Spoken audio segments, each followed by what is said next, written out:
আসিরাত ওয়া তরিক আল ওয়াজি, এটা হচ্ছে কি স্পষ্ট রাস্তা। বলা হয়েছিল যে 5টা গুণ সম্পন্ন যেই রাস্তা, এই রাস্তাকে বলা হয় সিরাতে মুস্তাকিম। ফি ইসতিলাহিল আরব ওয়া হুয়া তরিক লাহু খামসাতু আওসাফ। আরবদের পরিভাষায় সিরাতে মুস্তাকিম বলা হয় 5টা গুণ সম্পন্ন রাস্তাকে। সেটা 1 নম্বর কি, আইয়াকুনা তরিকু ওয়াজিহান লা ইওয়াজা ফি, রাস্তাটা হবে একেবারে স্পষ্ট সোজা, লা ইওয়াজা ফি, এর ভিতরে কোনো বক্রতা থাকবে না, এর ভিতরে কোনো বক্রতা থাকবে না। আগের দিন বলা হয়েছে যে একটা বিন্দু থেকে আর একটা বিন্দু যদি সংযোগ করা হয়, একটা বিন্দু থেকে আর একটা বিন্দু যদি যোগ করা হয়, তাহলে একটাই মাত্র সরল রেখা অঙ্কন করা যায়, তাছাড়া দ্বিতীয় কোনো সরল রেখা হয় না। এর আর দিয়ে পার দিয়ে বাঁকা বা বক্ররেখা অনেক অর্জন করা যায়। সুতরাং দুনিয়া থেকে জান্নাত পর্যন্ত পৌঁছানোর যে রাস্তা, এইটা হচ্ছে কি সিরাতে মুস্তাকিম। আর এই সিরাতে মুস্তাকিমটাই হচ্ছে একেবারে সোজা রাস্তা, এই একটাই মাত্র রাস্তা হচ্ছে সোজা রাস্তা। ওয়া আইয়াকুনা তরিকু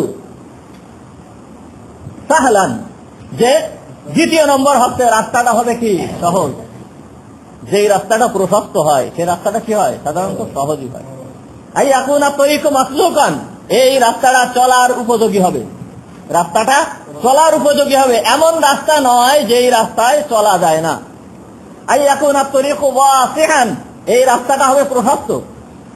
5 নম্বর হচ্ছে আইয়াকুনা তরিকু মাউসুলান ইলাল মাতলুব, যেই রাস্তাটা হবে মাউসুলান ইলাল মাতলুব, অর্থাৎ গন্তব্যস্থল পর্যন্ত পৌঁছাইছে। এই 5টা গুণ সম্পন্ন যে রাস্তা, এই রাস্তাকে বলা হয় সিরাতে মুস্তাকিম। হুজুর আকরাম সাল্লাল্লাহু আলাইহি ওয়াসাল্লামের থেকে বর্ণিত, আন আব্দুল্লাহ ইবনে মাসউদ রাদিয়াল্লাহু তাআলা আনহু قال ফাত্তালানা রাসূলুল্লাহ সাল্লাল্লাহু আলাইহি ওয়াসাল্লাম খাত্তান, হুজুর আকরাম সাল্লাল্লাহু আলাইহি ওয়াসাল্লাম একদিন আমাদেরকে একটা দাগ টেনে দেখালেন। একটা আব্দুল্লাহ ইবনে মাসউদ রাদিয়াল্লাহু তাআলা আনহু বলতেছেন, রাসূল সাল্লাল্লাহু আলাইহি ওয়াসাল্লাম আমাদেরকে একদিন একটা দাগ টেনে দেখালেন এবং বললেন, সুম্মা ক্বাল হাযা সাবিলুল্লাহ, এইটা হচ্ছে আল্লাহর রাস্তা। দাগ টেনে দেখানোর পরে রাসূল বলতেছেন কি, হাযা সাবিলুল্লাহ, এটা হচ্ছে আল্লাহর রাস্তা। সুম্মা খাত্তা খুতুতান আন ইয়ামিনিহি ওয়া আন শিমালিহি, এরপর রাসূল এর বাম পাশ দিয়ে কয়েকটা, ডান পাশ দিয়ে কয়েকটা দাগ টানলেন, আর এর বাম পাশ দিয়েও কয়েকটা দাগ টানলেন। সুম্মা ক্বাল, অতঃপর হুজুর আকরাম সাল্লাল্লাহু আলাইহি ওয়াসাল্লাম বলেন, হাযিহি সুবুলুন আলা কুল্লি সাবিলুম মিনহা শাইতান ইয়াদউ ইলাইহি, এইগুলো হচ্ছে অনেক রাস্তা, এইগুলো অনেক রাস্তা, আর এর প্রত্যেকটা রাস্তার উপরে শয়তান আছে, এই শয়তান ওই রাস্তার দিকে ডাকতেছে। তাহলে বক্র রাস্তা যেইগুলো, সেইগুলোতে কি থাকে, শয়তান থাকে। আর সহজ সরল রাস্তা যেটা, এইটা হচ্ছে আল্লাহ তাআলার রাস্তা। হুজুর আকরাম সাল্লাল্লাহু আলাইহি ওয়াসাল্লাম লম্বা চওড়া একটা হাদিসের ভিতরে বলেন, তাফাররাকাত বানু ইসরাঈল, বনি ইসরাইলরা বিভক্ত হয়েছিল কত, 72 দলে, বনি ইসরাইলরা 72 দলে বিভক্ত হয়েছিল, আর আমার উম্মত 73 দলে বিভক্ত হবে। আমার উম্মত কত দলে বিভক্ত হবে? 73 দলে। তখন হুজুর আকরাম সাল্লাল্লাহু আলাইহি ওয়াসাল্লাম পরে বললেন যে এই 73 দলের ভিতরে একটা মাত্র দলই নাজাত পাবে, একটা দলই নাজাত পাবে। সেই নাজাত পাবে কোন দল? হুজুর সাল্লাল্লাহু আলাইহি ওয়াসাল্লাম বলেন, মা আনা আলাইহি ওয়া আসহাবি, মা আনা আলাইহি, আমি যার উপরে আছি, ওয়া আসহাবি, এবং আমার সাহাবীরা যার উপরে আছে, আমি এবং আমার সাহাবীরা যেই রাস্তার উপরে আছে, এই একটাই মাত্র রাস্তা হচ্ছে নাজাতের পথ, আর অন্য যত রাস্তা আছে এইগুলো নাজাতের পথ নয়।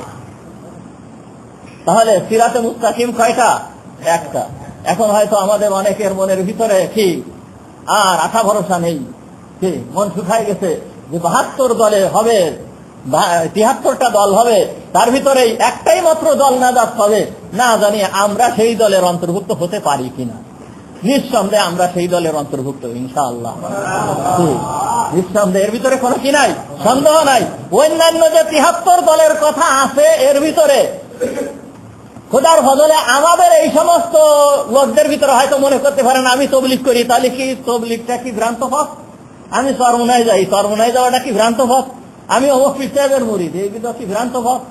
হ্যাঁ, আমার লাইন মাপতে হবে, আমার স্কেলটা, আমার মিটার দিয়ে আমার মাপতে হবে যে আমার এই রাস্তাটা মা আনা আলাইহি ওয়া আসহাবি, আমি যেই পথে আছি, রসুল যেই পথে আছে এবং রসুলের সাহাবীরা যেই পথে আছে, এই পথ যদি আমার হয়ে থাকে তাহলে আমার এই পথ নাজাতের পথ। বিভিন্ন জায়গায় এই যে ধরেন এখন বর্তমান দেখা যাচ্ছে যে ৭৬টা যে দল আছে, এ ব্যাখ্যা করতে গেলে বহু সময়ের প্রয়োজন। শিয়া, এই যে শিয়াদের কথা আমরা সাধারণত শুনি, এই শিয়াদের ভিতরে এতটা দল, এইগুলো সাধারণত বিশ্লেষণ করলে দেখা যায় যে ওই সমস্ত ব্যক্তি যারা আছে ওরাই ওই সেই ৭২ দলের অন্তর্ভুক্ত। আমরা ওর ভিতরে না, আমরা ওই সমস্ত দলের ভিতরে না। কিন্তু দেখা যাচ্ছে কি মাঝে মধ্যে কিছু সংখ্যক লোক এসে আমাদেরকে বিভ্রান্ত করার চেষ্টা করে, আমাদেরকে বিভ্রান্ত করার চেষ্টা করে। তারা অনেক সময় এ কথা ফিরাই বলা হয়, আর মাঝে মধ্যে একটু না বলেও পারা যায় না। সাধারণত দেখা যায় কি যে আমরা যেন ধোঁকায় না পড়ে যাই। হুজুর বললেন, কি বলেছেন? সঠিক রাস্তা কোনটা? মা আনা আলাইহি ওয়া আসহাবি, আমি যেই পথে আছি আর আমার সাহাবীরা যেই পথে আছে। কে বলতেছে?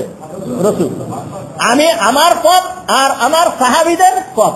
তাহলে সাহাবীদের পথ ও সিরাতে মুস্তাকিম, সাহাবীদের পথ কি সিরাতে মুস্তাকিম। এখন যদি কেউ বলে একমাত্র কুরআন আর হাদিস ছাড়া অন্য কোনো কিছু মানা যাবে না, এইটা নিঃসন্দেহে গ্রহণ করা যাবে না। যদি কেউ বলে কুরআন আর হাদিস ছাড়া অন্য কোনো কিছুকে মানা যাবে না, নিঃসন্দেহে এটা কি গ্রহণ করা যাবে না। কুরআন নেব রসুলের কাছের থেকে, রসুলের হাদিস নেব সাহাবীদের কাছের থেকে। সাহাবীদেরকে যদি না মানলাম তাহলে আমি কিভাবে সেই সিরাতে মুস্তাকিমের অধিকারী হব? যাই হোক, তাহলে হুজুর আকরাম সাল্লাল্লাহু আলাইহি ওয়াসাল্লাম একটা দাগ দিলেন, দাগ দিয়ে বললেন হাযা সাবিলুল্লাহ, এটা হচ্ছে কি আল্লাহর রাস্তা। আর পাশ দিয়ে যেই সমস্ত দাগগুলো দিলেন বললেন কি এইটা হচ্ছে বক্র রাস্তা, এইগুলোর প্রত্যেকটা রাস্তায় শয়তান আছে। এইটা হচ্ছে সিরাত মুস্তাকিম। মুস্তাকিম শব্দ কি? আল ইস্তিকামাতু লুগাতান হি আল ইস্তিওয়াউ ওয়াল ইতিদাল।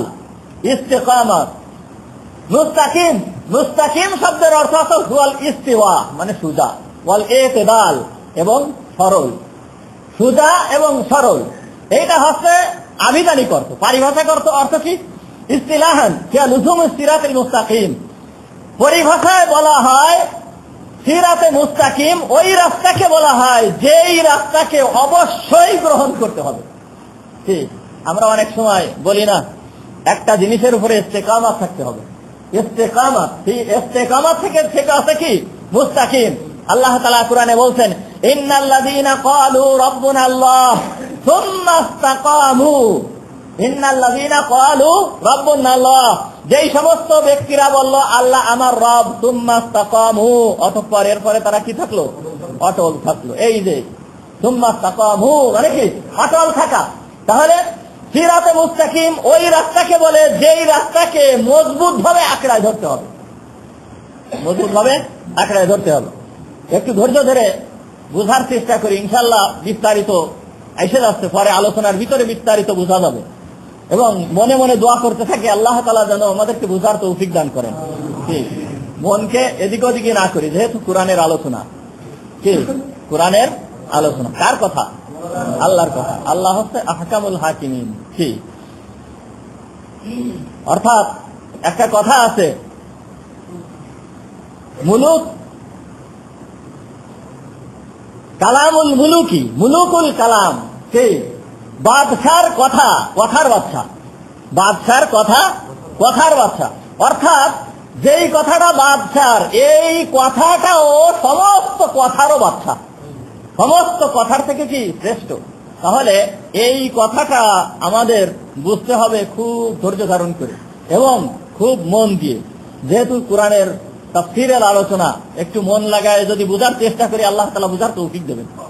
কি আল্লাহ তাআলা বুঝার তৌফিক দেবেন। অন্যান্য সাধারণত অন্যান্য বিষয়ের মতন না, এই বিষয়ে আমার মন মানসিকতা যেই রকম হবে আল্লাহ তাআলা আমাকে সেইভাবে বুঝার তৌফিক দেবেন। বলতে গেলে কি বলবো, ধরেন সূরা ফাতিহা এই আলোচনা করা হয়ে গেছে না, আলোচনা করে করে সিরাতে মুস্তাকিম পর্যন্ত আসছে, সিরাতে মুস্তাকিম পর্যন্ত আসা হয়েছে। এখন দেখা যাচ্ছে কি যে আমি যদি আবার ওই সমস্ত জায়গায় ওই সূরা ফাতিহা আবার পড়াশোনা করতেছি, ওর ভিতরে আরো নতুন নতুন জিনিস পাওয়া যাচ্ছে, যেগুলো আমার পড়া হয়ে গেছে, যেগুলো আমার ওইগুলো দেখা হয়ে গেছে, কিন্তু তারপরে এখন যদি আবার দেখি ওর ভিতরে আরো নতুন নতুন জিনিস পাওয়া যায়। আল্লাহর কালামের ভিতরে যে আল্লাহ তাআলা কত নিয়ামত রাখছে এ বর্ণনা করে শেষ করা যাবে না, এ বলে শেষ করা যাবে না। তাহলে সিরাতে মুস্তাকিম ওই পথকে বলে যেই পথকে একেবারে আবশ্যকীয় ভাবে আঁকড়ে ধরতে হবে। সেটা কিভাবে? বিইমতিসালিল আওয়ামিরি ওয়া ইজতিনাবিন নাহি ওয়াল উকুফি আনিল হদ। আল্লাহ তাআলার যেই আদেশগুলো আছে সেই আদেশগুলো পালনের মাধ্যমে, আল্লাহ যেইগুলোকে নিষেধ করেছেন সেই নিষেধগুলো থেকে বিরত থাকার মাধ্যমে, এবং আল্লাহ তাআলা যে সীমা দিয়ে দিয়েছেন এই সীমা অতিক্রম না করার মাধ্যমে এই থেকে মজবুত ভাবে আঁকড়ে ধরাটাই হচ্ছে সিরাতুল মুস্তাকিম। আর এটাকে তিন ভাবে ধরতে হবে। কয়ভাবে? তিনটে জিনিসকে তিন ভাবে ধরতে হবে। একটা হচ্ছে অন্তরের দ্বারা, একটা হচ্ছে অন্তরের দ্বারা, আর একটা হচ্ছে জবানের দ্বারা, আর একটা হচ্ছে আমার সমস্ত অঙ্গ প্রত্যঙ্গের দ্বারা। সিরাতে মুস্তাকিম সম্পর্কে হুজুর আকরাম সাল্লাল্লাহু আলাইহি ওয়াসাল্লাম আরো বলেন, রাওয়াল ইমাম আহমদ ফি মুসনাদিহি, ইমাম আহমদ রাহমাতুল্লাহি আলাইহি তার কিতাব মুসনাদের ভিতরে বর্ণনা করেন, হাদিসটা বর্ণনা করছে নওয়াস ইবনে সামআন আল আনসারী, নওয়াস ইবনে সামআন আনসারী রাদিয়াল্লাহু তাআলা আনহু এটাকে বর্ণনা করছেন।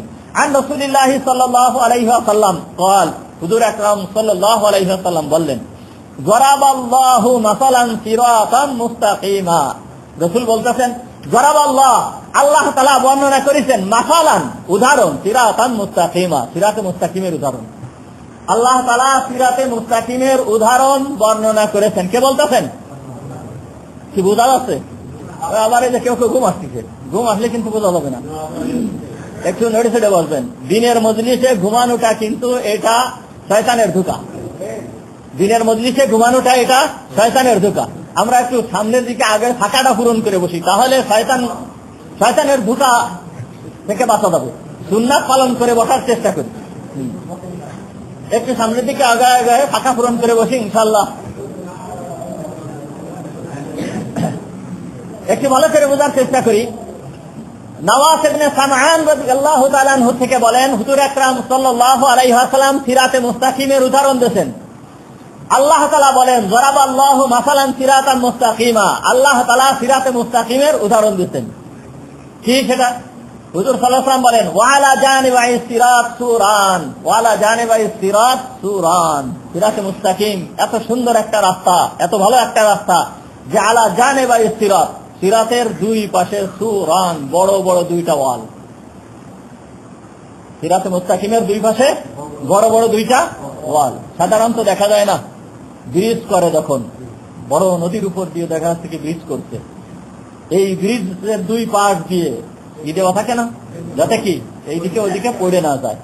এই জন্য হুজুর সাল্লাল্লাহু আলাইহি ওয়াসাল্লাম বলেন আলা জানবাইহি, আলা জানবাই সিরাত সুরান, সিরাতের দুই পাশে আছে কি বড় বড় দুইটা ওয়াল। ফিহিমা আবওয়াবুন মুফাত্তাহা, ওয়াল তো আছে কিন্তু সমস্যা আছে, ওয়াল তো আছে ঠিক আছে কিন্তু সমস্যা আছে। সমস্যা কি? ফিহিমা আবওয়াবুন মুফাত্তাহা, প্রত্যেকটা ওয়ালে, এই পাশের ওয়ালেও এই পাশের ওয়ালেও দরজা লাগানো আছে। প্রত্যেকটা ওয়ালে এখানে দরজা, এখানে দরজা, এখানে দরজা, এখানে দরজা, দরজা খোলা আছে। ওয়ালাল আবওয়াব সুতুরুম মুরখা, ওয়ালাল আবওয়াব দরজার পরে লটকানো আছে সুতুর, পর্দা, মুরখা লটকানো, দরজার উপরে পর্দা লটকানো আছে। ওয়ালা বাবি সিরাত দাহিন ইয়াকুলু আইয়ুহান নাস উদখুলুস সিরাতা জামিআন। আর সিরাতে মুস্তাকিমের শুরুতে, সিরাতে মুস্তাকিমের শুরুতে একজন ঘোষণাকারী ঘোষণা করতেছে ইয়া আইয়ুহান নাস, হে লোকেরা, উদখুলুস সিরাত, সিরাতে মুস্তাকিমে কি করো? প্রবেশ করো। সমস্ত লোকেরা সিরাতে মুস্তাকিমে প্রবেশ করো। ওয়ালা তাতাহাররাজু, খবরদার এদিক ওদিক যায় না। ওয়াদাইন ইয়াদহু মিন খালকিস সিরাত ফাইদা আরাদা ইয়াফতাহু শাইআন মিন তিলকাল আবওয়াব ক্বালা ওয়াইহাক লা তাফতাহ। এই যে দরজা আছে, এই দরজার উপরে একজন ঘোষণাকারী আছে।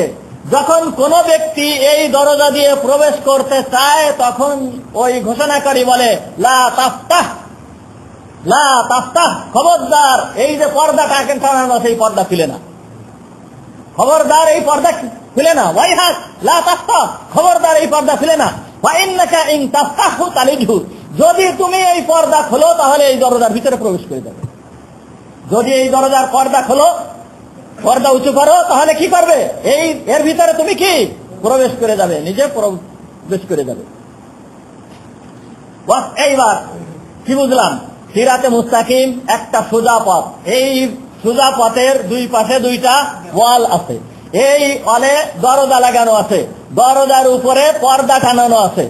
সিরাতে মুস্তাকিমের শুরুতে একজন ঘোষণাকারী ঘোষণা করতেছে যে হে লোকেরা, তোমরা সবাই সিরাতে মুস্তাকিমে প্রবেশ করো। আর ওই দরজার উপরে একজন ঘোষণাকারী আছে। যদি কোনো ব্যক্তি ওই দরজা দিয়ে প্রবেশ করতে চায়, অর্থাৎ পর্দা খুলতে চায়, তখন ওই ব্যক্তিকে বলে ওয়াইহাক লা তাফতাহ, খবরদার তুমি ওইটাকে কি খুলো না। যদি তুমি খোলো তাহলে ওইতে প্রবেশ করবে। এই পর্যন্ত তো বুঝছি, এখন তো বুঝলাম না? কি বুঝলাম? আবার বলি একটু। সিরাতে মুস্তাকিম সোজা একটা রাস্তা। এই রাস্তার দুই পাশে কি আছে? দুইটা ওয়াল আছে। ভালো করে মুখস্থ করে নি। সিরাতে মুস্তাকিম একটা সোজা রাস্তা।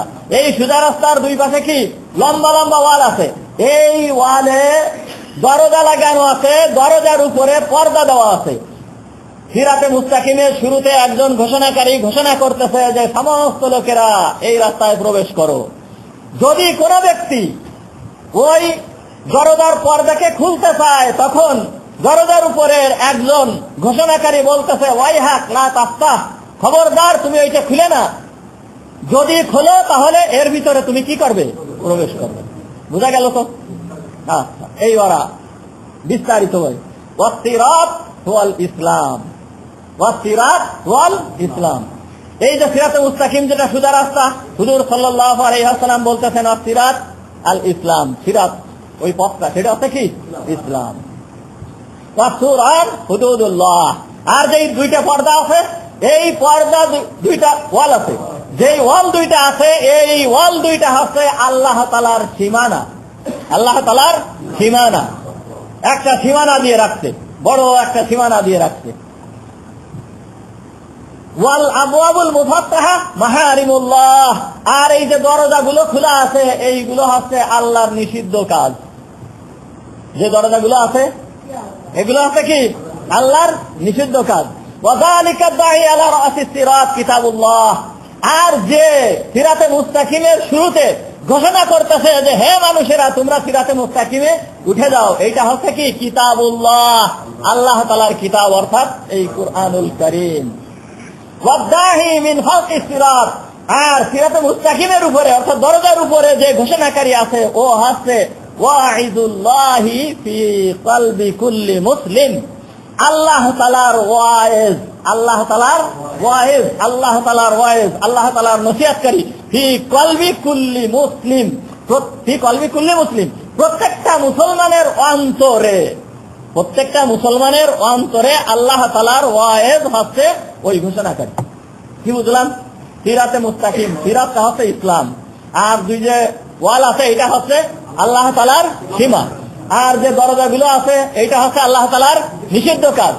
সিরাতে মুস্তাকিমের শুরুতে যে ঘোষণা করতেছে তোমরা সবাই প্রবেশ করো, এটা হচ্ছে কি আল্লাহ তাআলার কিতাব, আর দরজার উপরে যে বলতেছে খবরদার এই দিয়ে প্রবেশ করো না, এইটা হচ্ছে কি মানুষের অন্তর, মানুষের অন্তর। এইটুক তো বুঝলাম, এটুক বোঝা গেছে তো? এখন বিস্তারিত ব্যাখ্যায় আসতে হবে। সিরাতে মুস্তাকিম হুজুর সাল্লাল্লাহু আলাইহি ওয়াসাল্লাম যেইভাবে বলছে এইটুক বুঝলাম, এখন বিস্তারিত ব্যাখ্যায় আসতে হবে, ইনশাআল্লাহ বুঝে এসে যাবে। ধরেন সিরাতে মুস্তাকিম হুজুর সাল্লাল্লাহু আলাইহি ওয়াসাল্লাম কি বলল? ওয়াল কি ইসলাম, এটা তো সোজা পথ, তাই না? সোজা পথ, সহজ পথ। এখন পথে চলতে গেলে আলোর প্রয়োজন। পথে চলতে গেলে কি লাগবে? আলো লাগবে, আলো ছাড়া চলা যাবে না, আলো ছাড়া চলা যাবে না। এখন হয়তো প্রশ্ন হতে পারে, একটু খেয়াল করে বুঝি, মন এদিকে ওদিকে না দিই, খুব খেয়াল করে বুঝি। মনে করতেছি ধরেন আমরা পথে চলবো, রাতের বেলায় না আলোর প্রয়োজন, দিনের বেলায় আবার আলো কি জন্য লাগে, কি এরকম ধরনের প্রশ্ন আসতে পারে না? দেখেন দুনিয়াটা, সম্পূর্ণ দুনিয়াটা, এই দুনিয়াটা হচ্ছে একটা অন্ধকার। দুনিয়ার আসল হচ্ছে অন্ধকার, দুনিয়ার আসল অন্ধকার, সম্পূর্ণ দুনিয়াটা অন্ধকার। হ্যাঁ, এই অন্ধকার দূর করার জন্য যে কোনো আলোর প্রয়োজন, যে কোনো আলো ছাড়া অন্ধকার দূর হয় না। তাই সে সূর্যের আলো হোক, চাই সে চন্দ্রের আলো হোক, চাই সে আমাদের বাতির আলো হোক, বা হারিকেনের আলো হোক, মোমবাতির আলো হোক, যেই কোনো আলো ছাড়া অন্ধকার দূর হয় না। সূর্য নেই, দুনিয়া অন্ধকার না?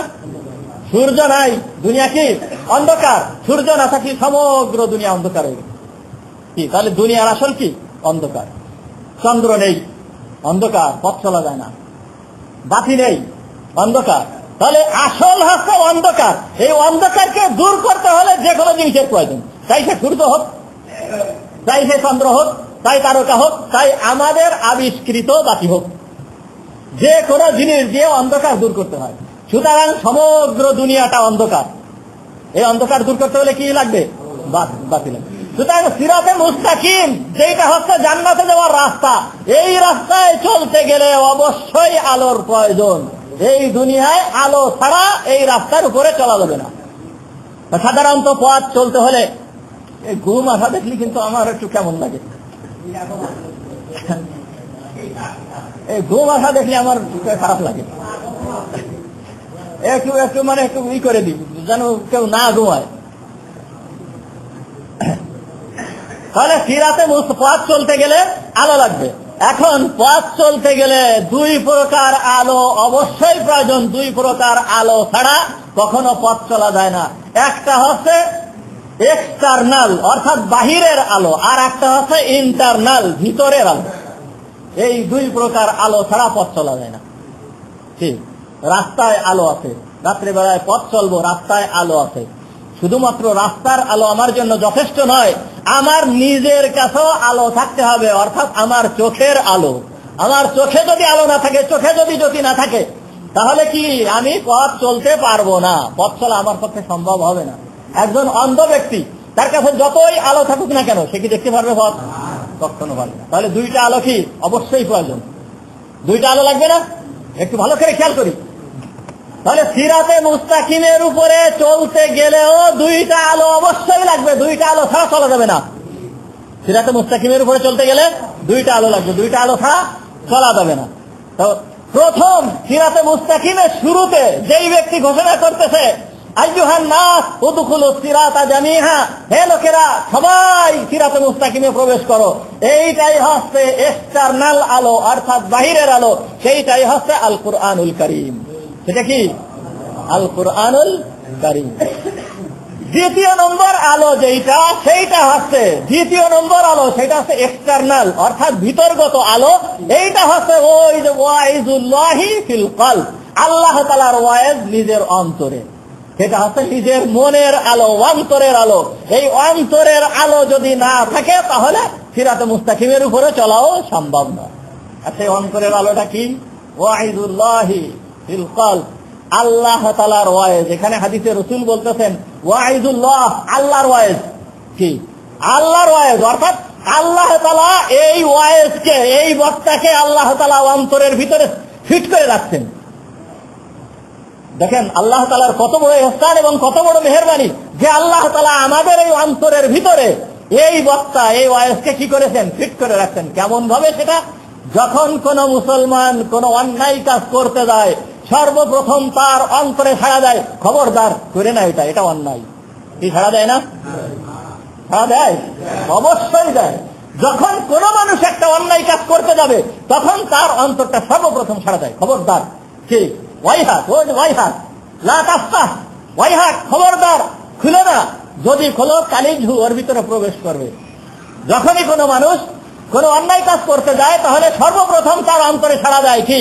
করোনা। এই কাজটা কি? করোনা। তাহলে আল্লাহ তাআলার বহুত বড় ইহসান এবং মেহেরবানি না?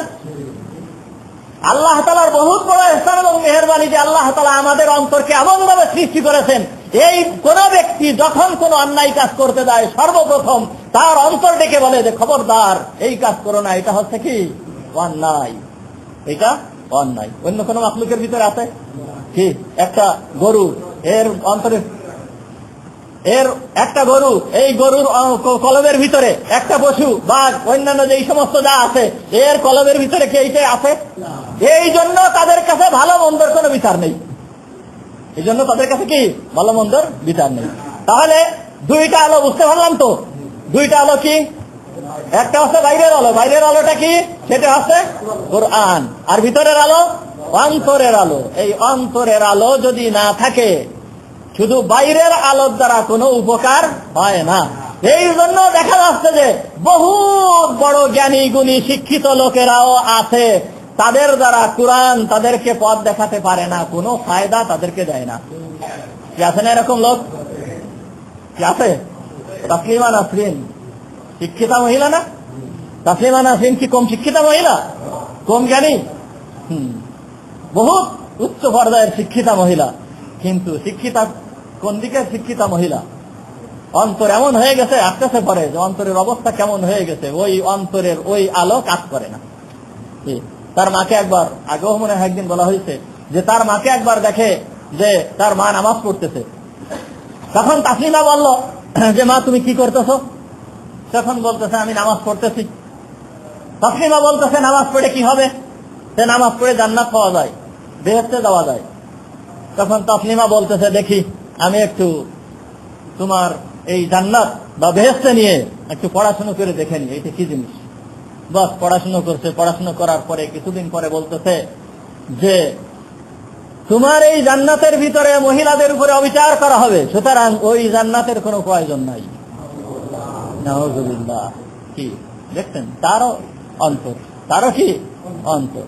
আল্লাহ তাআলা পরিষ্কার কোরআনের ভিতরে বলেছেন কাল্লা বাল রানা, অন্তরের উপরে মরিচা পড়ে গেছে, মরিচা পড়ে যাওয়ার কারণে ওই আলোটা বন্ধ হয়ে গেছে, এখন সে ভালো মন্দ আর কি বুঝতে পারে না। কিভাবে মরিচা পড়ে আসতেছে ইনশাআল্লাহ। তখন সে বলতেছে যে মা বলতেছে কিভাবে অবিচার করা হবে?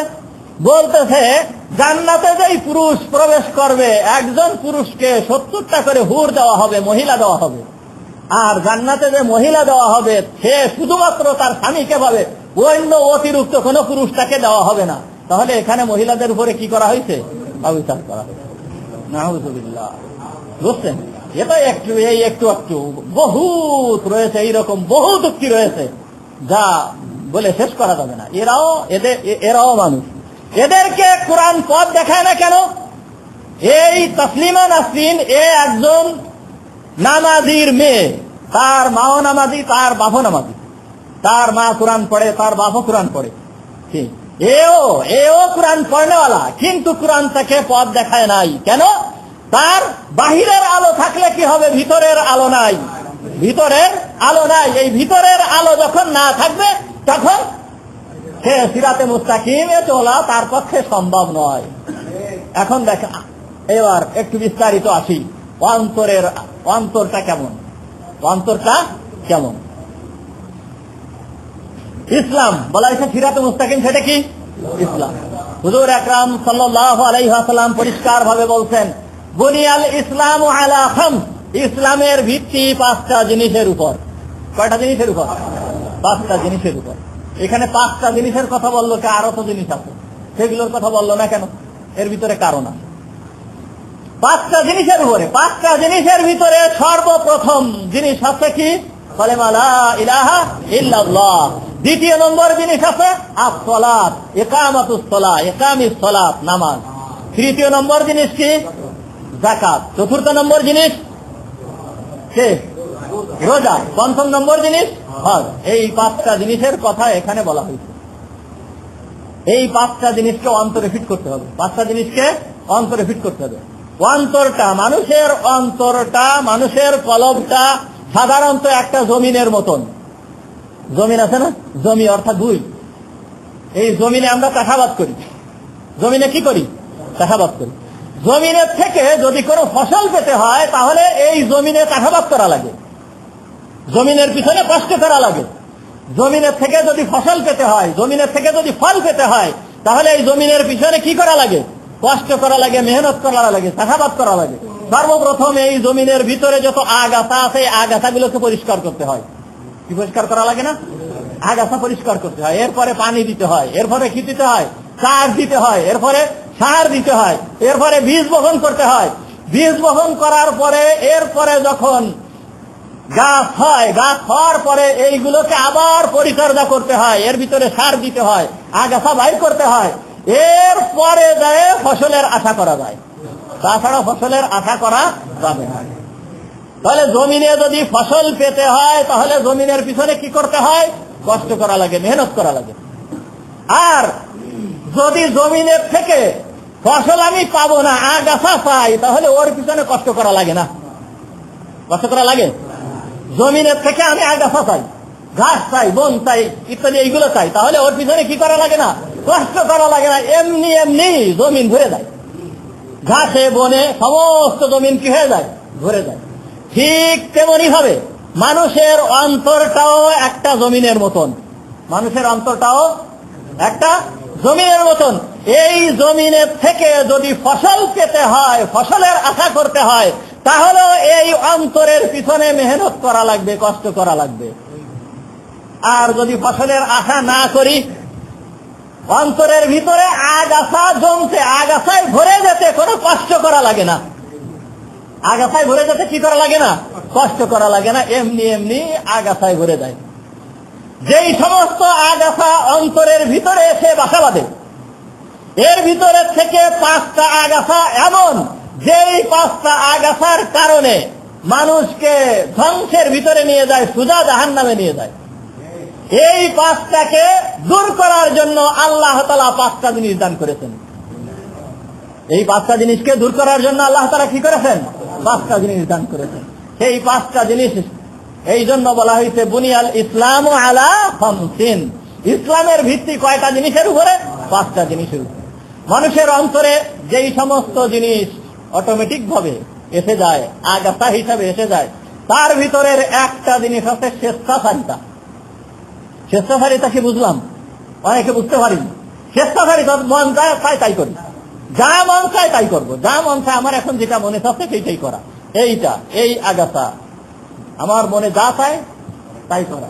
এই মনটা সাধারণত ভালো মন নয়। এই মনটা কার মন? পাগলের মন। এই মনটা কার মন? পাগলের মন। পাগল যখন যা চায় তখন সে কি তাই করে।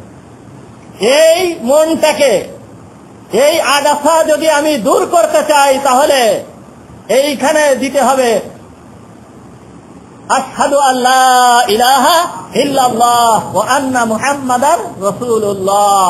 অন্তরের ভিতরে ফিট করতে হবে একমাত্র আল্লাহই হচ্ছে আমার রব, একমাত্র আল্লাহই হচ্ছে আমার রব। রব মানে কি? হলো না? রবের অর্থ, রবের অর্থ 3টে শব্দ ছাড়া রবের অর্থ হবে না। রব বলা হয় ওই সত্তাকে যিনি আমার সৃষ্টিকর্তা, রব বলা হয় ওই সত্তাকে যিনি আমার পালন কর্তা। অর্থাৎ আমার যত চাহিদা আছে সমস্ত চাহিদাকে যে পূরণ করতে পারে সেই ব্যক্তি হচ্ছে রব। তাহলে যিনি সৃষ্টিকর্তা, যিনি আমার সমস্ত চাহিদা পূরণ কর্তা, আর যিনি হচ্ছে আমার রক্ষাকর্তা। এই 3টে শব্দ ছাড়া রবের অর্থ করা যাবে না। তাহলে রব যেই ব্যক্তি আমাকে সৃষ্টি করেছেন, যেই ব্যক্তি, যেই সত্তা আমার সমস্ত চাহিদা পূরণ করবেন এবং যেই সত্তা আমাকে হিফাজত করবেন, এই সত্তা হচ্ছে কি? রব। তাহলে এই কথার উপরে সাক্ষ্য দেওয়া যে একমাত্র আল্লাহই হচ্ছে আমার রব। তাহলে যিনি আমাকে সৃষ্টি করলো, যিনি আমার সমস্ত চাহিদা পূরণ করবেন, যিনি আমাকে রক্ষা করবেন, আমি তার হুকুম ছাড়া আর কার হুকুম মানব? আমি তার হুকুম ছাড়া আর কার হুকুম মানব? কখনো নয়, আর কারো হুকুম মানা যাবে না। সুতরাং আমার মন যা চায় তা আমি করতে পারি না। 2 নম্বর হচ্ছে মনের ভিতরে যেই সমস্ত মারাত্মক ধরনের আগাছা উৎপন্ন হয় তার ভিতরের একটা হচ্ছে অহংকার। তার ভিতরের একটা কি? অহংকার। এই অহংকার এমনই একটা রোগ, এমনই একটা আগাছা, যেই ব্যক্তির ভিতরে সামান্য পরিমাণ অহংকার থাকবে, রাসূল বলেন ওই ব্যক্তি জান্নাতে প্রবেশ করবে না। ঠিক, মান কানা ফি কলবিহি খারদালুম মিনাল কিবর লা ইয়াদখুলুল জান্নাত। হুজুর সাল্লাল্লাহু আলাইহি ওয়াসাল্লাম বলেন, যেই ব্যক্তির অন্তরের ভিতরে একটা সরিষার দানা পরিমাণ অহংকার আছে, সেই ব্যক্তি জান্নাতে প্রবেশ করবে না। তাই সে বড় নামাজি হোক, তাই সে বড় মুসাল্লি হোক, তাই সে বড় হজকারী হোক, তাই সে বড় যাকাত দেনেওয়ালা হোক, যেই হোক না কেন, অন্তরের ভিতরে বিন্দু পরিমাণ অহংকার যার ভিতরে আছে, রাসূল বলতেছেন ওই ব্যক্তি জান্নাতে প্রবেশ করবে না। তাহলে কি এই জিনিসটা কি ধ্বংসকারী না? অবশ্যই ধ্বংসকারী। এই জিনিসটাকে দূর করতে হবে নামাজের মাধ্যমে। এই জিনিসটাকে দূর করতে হবে কিসের মাধ্যমে? নামাজের মাধ্যমে। বিস্তারিত এই সম্পর্কে আলোচনা করতে গেলেও সময় কুলবে না, এই সম্পর্কে আলোচনা করতে গেলেও সময় কুলবে না। তাহলে তারপরেও একটু আলোচনা, কয় মিনিট আছে? যাই হোক, মনের ভিতরে অহংকার, আমার মনের ভিতরে অহংকার আছে কিনা এটা একটু পরিমাপ করা দরকার, মাপা দরকার। আমার মনের ভিতরে অহংকার আছে কিনা এটা কি মাপা দরকার। এখন মাপবো কিভাবে? দুনিয়ায় এখন ডিজিটাল যুগ, দুনিয়ায় এমন কোন জিনিস নাই যে সেইগুলো মাপা যাচ্ছে না। সমস্ত জিনিস মাপার জন্য পরিমাপ যন্ত্র আছে। ঠিক তেমনি ভাবে আমার অন্তরের ভিতরে অহংকার আছে কিনা এও মাপার জিনিস আছে। আমার মনের ভিতরে অহংকার আছে কিনা আমি এটা বুঝবো কিভাবে? আমার মনের ভিতরে অহংকার আছে কিনা এটা বুঝার উপায় হচ্ছে যে প্রত্যেকটা মানুষের কিছু ভালো গুণ আছে। ভালো গুণ আছে না? প্রতিটা মানুষের কিছু ভালো গুণ আছে। ধরেন আমি কথা বলতেছি, এটা আমার একটা ভালো গুণ। আমি চলাফেরা করতেছি, এটা আমার একটা ভালো গুণ। আমি দেখতেছি, এটা আমার একটা ভালো গুণ। আমি এখানে বসে কোরআন হাদিসের আলোচনা করতেছি, এটা নিঃসন্দেহে আমার একটা ভালো গুণ। এখন আমার ভিতরে এই ভালো গুণটা আছে, এখন আমি মনে করলাম আমি প্রশংসা পাওয়ার যোগ্য। এই কথাটা আমার মনের ভিতরে আসলো। আমি তাফসীর করতেছি, আপনাদের সামনে নিয়ে কোরআনের আলোচনা করতেছি, তাফসীর করতেছি, আমি প্রশংসা পাওয়ার যোগ্য। এই কথাটা আমার মনের ভিতরে আসলো। যখন এই কথাটা মনের ভিতরে আসলো, এইটাকে সুফিয়ানদের পরিভাষায় এইটাকে বলা হয় উজব। কি সুফিয়ানদের পরিভাষায় এটাকে বলা হয় কি? উজব। আমি প্রশংসা পাওয়ার যোগ্য, এই কথাটা আমার মনের ভিতরে, শুধুমাত্র আমার মনের ভিতরে উদিত হওয়া, মনের ভিতরে আসা যে আমি প্রশংসা পাওয়ার যোগ্য, এটা হচ্ছে কি? উজব। এখন এই কথাটাকে আমি একজনের সামনে প্রকাশ করলাম, একজনের সামনে প্রকাশ করলাম, মামার সামনে বললাম যে আমি এরকম তাফসীর করতেছি, কি আপনারা তো একটু প্রশংসা করবেন, আমি আসার সাথে নারাই তকবীর দেবেন, এই ধরনের মোটামুটি এরকম একটা বললাম যে আমি তো একটু প্রশংসা পাওয়ার যোগ্য। ইনার সামনে বললাম যে আমি প্রশংসা পাওয়ার যোগ্য। এইটাকে সুফিয়ানদের পরিভাষায় এইটাকে বলা হয় কিবির। আমি প্রশংসা পাওয়ার যোগ্য শুধু বলছি, এই বলাটা হয়েছে কিবির। এখন এইটাকে তুলনা করলাম একজনের সাথে, আমি প্রশংসা পাওয়ার যোগ্য, উনি কি ইমাম সাহেব কি বলতে পারে, আমি হচ্ছে ভালো হয়। এই যে একজনের সাথে কি করলাম? তুলনা করলাম। এইটা হচ্ছে তাকাব্বুর। এটা হলো কি? তাকাব্বুর। আর এই তুলনা করার পরে আমার এইটাকে প্রতিষ্ঠিত করার জন্য আর একজনের উপরে জুলুম করলাম, এইটাকে বলা হয় ইস্তিকবার। মানে প্রথম কি? উজব, তারপর কিবির, তারপর তাকাব্বুর, তারপর হচ্ছে কি? ইস্তিকবার। তাহলে অহংকারের ফল হচ্ছে ইস্তিকবার। এখন মনে হয় সবাই ভালোভাবে বুঝিনি। আচ্ছা, এইবার ওইভাবে সুফিয়ানদের পরিভাষায় যদি না বোঝা যায়, বাংলায় বুঝি আমরা। ঠিক, বাংলায় সংক্ষেপে সবাই, আশা করি সবাই বুঝতে পারবে। আমি প্রশংসা পাওয়ার যোগ্য, এই কথাটা আমার মনের ভিতরে আসলো, এটা হচ্ছে অহংকারের বীজ। এটা কি? অহংকারের বীজ। বুঝতে পারিস তো? আমি প্রশংসা পাওয়ার যোগ্য, এই কথাটা আমার অন্তরের ভিতরে আসলো, এটা কি? অহংকারের বীজ। এখন আমি একজনের কাছে বর্ণনা করলাম আমি প্রশংসা পাওয়ার যোগ্য, এটা আমি মুখ দিয়ে বর্ণনা করলাম, বললাম একজনের কাছে, এইটা হচ্ছে অহংকারের তারা। এটা হচ্ছে কি? অহংকারের তারা। আমি প্রশংসা পাওয়ার যোগ্য, এইটা একজনের সাথে তুলনা করলাম, এইটা হচ্ছে অহংকারের গাছ। এটা কি? অহংকারের গাছ। আর আমি প্রশংসা পাওয়ার যোগ্য, এইটাকে আর একজনের উপরে কি করলাম? পতিত করে তার উপরে অন্যায়ভাবে জুলুম করলাম, আমারটাকে প্রতিষ্ঠিত করার জন্য তার উপরে জুলুম করলাম, এইটা হচ্ছে অহংকারের ফল। এটা হচ্ছে কি অহংকারের ফল। তাহলে প্রথম হলো অহংকারের বীজ, তারপর চারা, তারপর গাছ, তারপর হলো ফল। জুলুম করাটা হচ্ছে কি অহংকারের ফল। কি আমি প্রশংসা পাওয়ার যোগ্য, এটা মনের ভিতরে আশাটা হচ্ছে অহংকারের বীজ। কারোর সামনে বলা অহংকারের চারা, তুলনা করা অহংকারের গাছ, এবং ওইটাকে প্রতিষ্ঠিত করার জন্য অন্যের উপরে জুলুম করা, এটা হচ্ছে কি অহংকারের ফল। তাহলে কয়টা জিনিস হলো? 4টে জিনিস। এই জিনিসগুলো যদি আমার ভিতরে থাকে তাহলে বুঝলাম যে আমার ভিতরে অহংকার আছে। আমার ভিতরে কি আছে? অহংকার আছে। যদি এইরকম অহংকার আমার অন্তরের ভিতরে থেকে থাকে, কে বলতেছেন? রাসূল বলতেছেন লা ইয়াদখুলুল জান্নাহ, সে কি জান্নাতে প্রবেশ করবে না। এই জিনিসটাকে দূর করার জন্য হচ্ছে নামাজ, এই জিনিসটাকে দূর করার জন্য নামাজ। কিন্তু নামাজের সেই চাহিদা, নামাজের সেই অনুভূতি নিয়ে নামাজ আদায় করতে হবে। সর্বপ্রথম ধরেন এই অহংকারের বীজটা, অহংকার আমার ভিতর থেকে নামাজের মাধ্যমে কিভাবে দূর হবে? অহংকার আসার কারণে আমি নিজেকে বড় মনে করতেছি। নিজেকে কি করতেছি? বড় মনে করতেছি। নামাজে যখন দাঁড়াচ্ছি সর্বপ্রথম তখন কি বলি? আল্লাহু আকবার।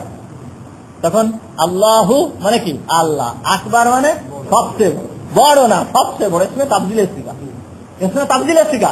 আল্লাহু মানে আল্লাহ, আকবার কাবীরুন মানে বড়। কি কাবীরুন মানে বড়, কাবীরুন মানে বড়, কিন্তু আকবার মানে সবচেয়ে বড়। আল্লাহ সবচেয়ে বড়।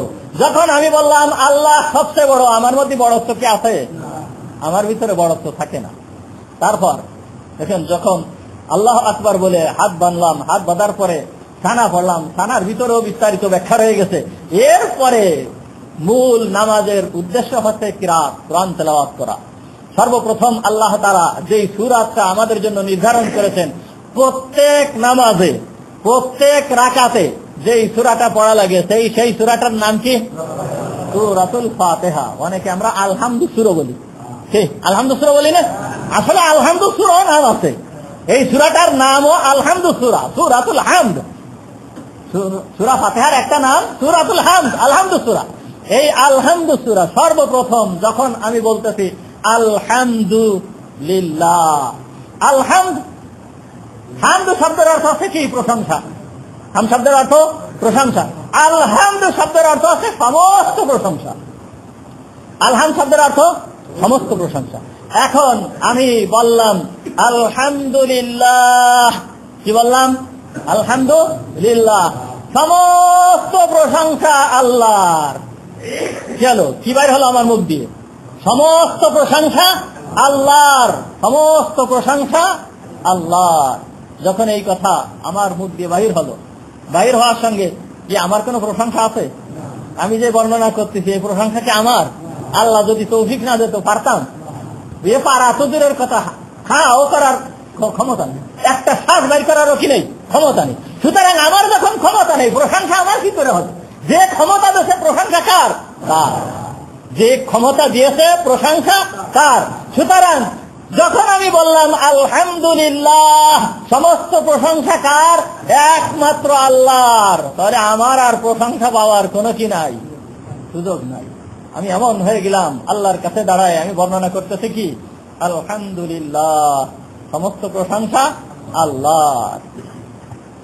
আমার মনের ভিতরে থেকে কি অহংকার দূর হয়ে গেল। তাহলে নামাজের দ্বারা অহংকার কি হয়? দূর হয়। আরো বহুত আলোচনা, কত দূর যে সময় হবে না। নামাজের দ্বারা কি হয়? অহংকার দূর হয়। কিন্তু আমরা যে নামাজ পড়তেছি, নামাজের ভিতরে আমাদের অহংকার কি দূর হচ্ছে? কেন আল্লাহ তাআলা যে বলছেন ইন্নাস সালাতা তানহা আনিল ফাহশাই ওয়াল মুনকার, ইন্নাস সালাত অবশ্যই নামাজ তানহা বিরত রাখে আনিল ফাহশাই ওয়াল মুনকার, সমস্ত প্রকার অশ্লীল এবং খারাপ কাজ থেকে নামাজ বিরত রাখে। কই বিরত রাখতেছে? বিরত রাখতেছে। বিরত কেন রাখতেছে না? কারণ কি? নামাজটা আমাদের কি হচ্ছে না, নামাজ হচ্ছে না, এই জন্য আমাদেরকে বিরত রাখতেছে না। নামাজ হওয়ার জন্য শর্ত আছে। নামাজটা যে নামাজ হবে এর জন্য কি আছে?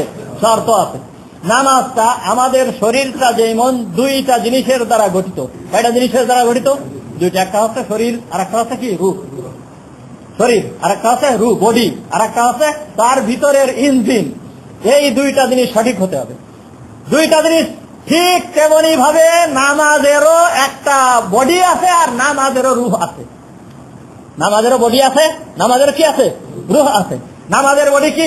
হুজুর আকরাম সাল্লাল্লাহু আলাইহি ওয়াসাল্লাম বললেন, সাল্লু কামা রাআইতুমুনি উসাল্লি। হুজুর সাল্লাল্লাহু আলাইহি ওয়াসাল্লাম বলেন, সাল্লু, তোমরা নামাজ আদায় করো, কামা রাআইতুমুনি উসাল্লি, যেই রকম ভাবে আমাকে তোমরা নামাজ পড়তে দেখো। আমি যেই রকম ভাবে নামাজ পড়ি সেই রকম ভাবে নামাজ আদায় করো। তাহলে রাসূল যেইভাবে নামাজ আদায় করেছেন, তিনি যেইভাবে রুকু করেছেন, যেইভাবে দাঁড়াইছেন, যেইভাবে সিজদা করেছেন, যেইভাবে বসছেন, সেইভাবে আমাদের সবকিছু হতে হবে। তাহলে হলো নামাজের বডি ঠিক। আর আরেকটা হচ্ছে কি? রূহ। আরেকটা হচ্ছে রূহ। রূহ কি?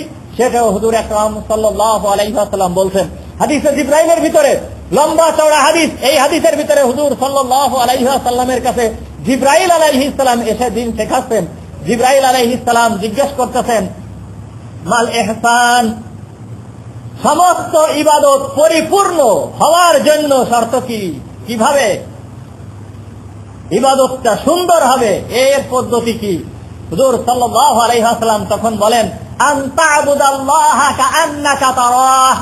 আন তা'বুদাল্লাহ, তুমি আল্লাহর ইবাদত করো, কাআন্নাকা তারাহ, কেমন যেন তুমি আল্লাহকে দেখতেছো। তুমি এমন ভাবে আল্লাহর ইবাদত করো কেমন যেন তুমি আল্লাহকে দেখতেছো। এই অবস্থা হতে হলে সহজে হবে না, এর জন্য ট্রেনিং লাগবে। এর জন্য কি লাগবে? ট্রেনিং লাগবে, এর জন্য শিক্ষা লাগবে। এই জন্য রাসূল এর ট্রেনিং এর প্রয়োজন। এই জন্য বলতেছেন, ফাইন লাম ইয়াকুন তারাহু ফাইন্নাহু ইয়ারাক।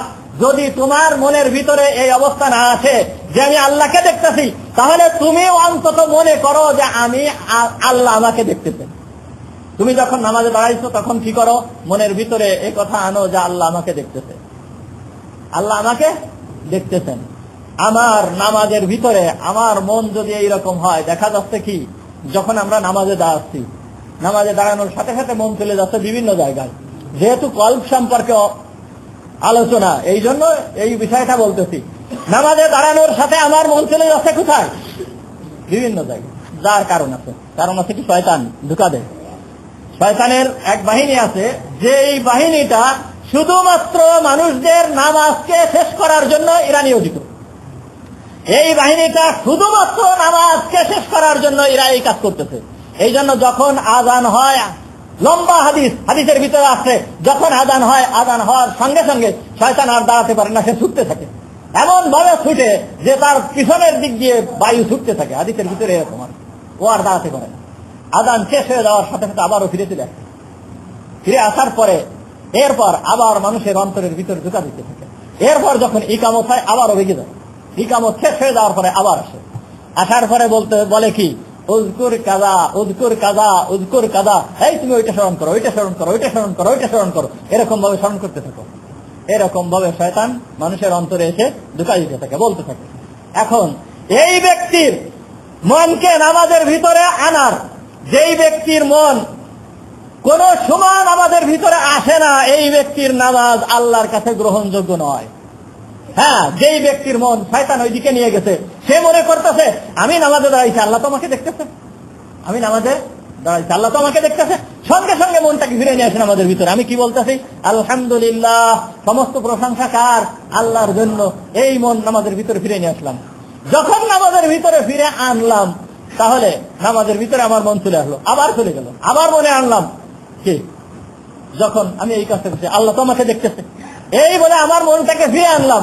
এই রকম করতে করতে যখন এক ব্যক্তি তার মন এই রকম হয়ে যায়, যখন বাইরে চলে যায় স্মরণ করে আল্লাহ আমাকে দেখতেছেন, না মনটা আমাদের ভিতরে নিয়ে আসে।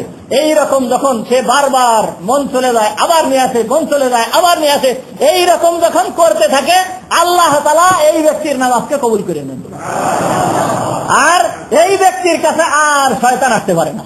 শয়তান এসে মনে করে যার জন্য আমি তাকে ধোঁকা দিচ্ছি, আমার তো কোনো কাজ হলো না, আমার কষ্টটাই বৃথা, সুতরাং ওর কাছে যাই আর কোনো লাভ নেই।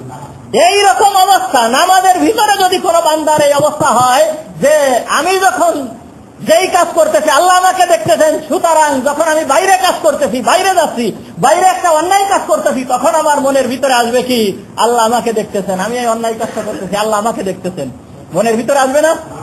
ওই অন্তরের ভিতরের সেই ওয়াইজুল্লাহি ফি কলবিল মুসলিম, মুসলমানের অন্তরের ভিতরের সেই ওয়াইজ, মুসলমানের অন্তর বলতেছে ঠিক আমি এই অন্যায় কাজ করতেছি, আল্লাহ আমাকে দেখতেছেন, আমি এই অন্যায় কাজ করতেছি, আল্লাহ আমাকে দেখতেছেন।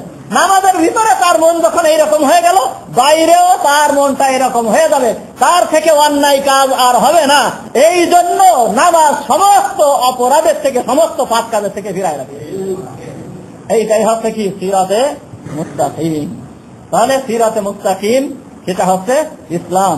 সিরাতে মুস্তাকিমের শুরুতে যেই ঘোষণাকারী, এটা হচ্ছে কি কোরআন, এটা হচ্ছে বাইরের আলো। আর ওই দরজার উপরে যেই ব্যক্তি ঘোষণা করতেছে সেটা হচ্ছে কি ভিতরের আলো, সেটা হচ্ছে আমাদের অন্তর। এইভাবে সিরাতে মুস্তাকিমকে কি করতে হবে, আঁকড়ে ধরতে হবে। ওয়া আখিরু দাওয়ানা আলহামদুলিল্লাহি রাব্বিল আলামিন।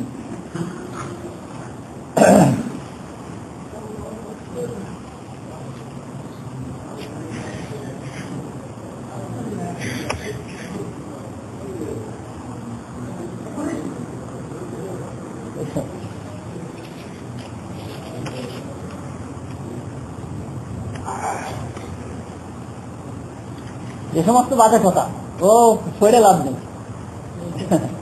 এই সমস্ত বাজে কথা। আমি একদিন নামাজ পড়ে বাইরে এসেছি, মসজিদে নামাজ পড়ে বাইরে এসে বাইরে হয়ে মোটামুটি রওনা হবো, এই সময় ওই একটা স্কুলের ছাত্র আমার কাছে এরকম একটা এনে দেওয়ার পরে বলতেছে, হুজুর এটা একটু পড়ে দেখেন।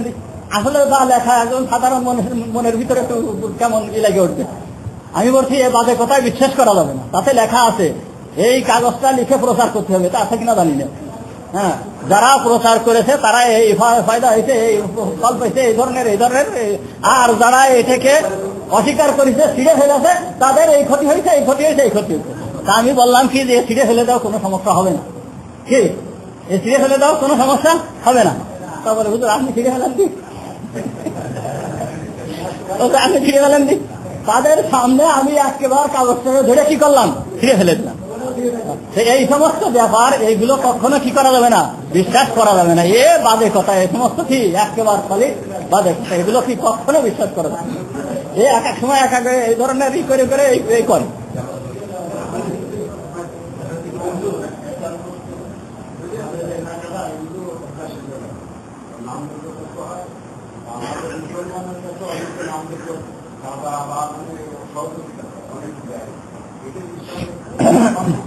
এই বিষয়ে শুনেন, এই বিষয়ে যা আলোচনা হয়েছে তার ভিতরে এসে গেছে। একজন বিধর্মী, সে যদি অভাবী হয়, সে খেতে পারতেছে না, আপনি অবশ্যই তাকে সাহায্য করবেন। তার কাপড় নেই, আপনি তাকে কাপড় কিনে দেবেন। সে বিপদে পড়েছে, অবশ্যই আপনি তাকে উদ্ধার করবেন, এটাই ইসলামের দায়িত্ব। কিন্তু ধর্মীয় কাজে কোন রকম সহানুভূতি করা যাবে না, ধর্মীয় কাজে কোন রকম সহানুভূতি করা যাবে না।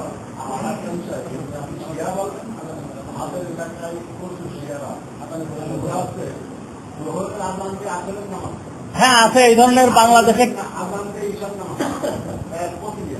এরকম আছে, বুঝছেন। এইগুলো কখনো ই করা যাবে না।